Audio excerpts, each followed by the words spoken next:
ए देखिने छैन रहेछ दही पुरी त हैन दही के अरे पुरी त दही पुरी त्यो मम्मीको अनुहारमा चाहिँ देखिरहेको छ ल ए दिएको पो म त खानुहुन्छ जस्तो लाग्यो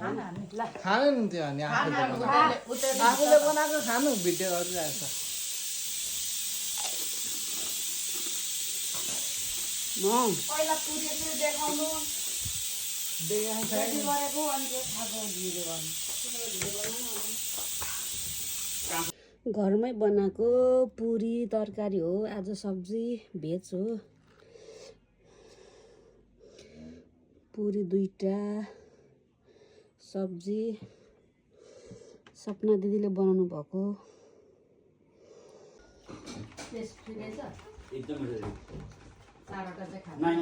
धराले आलु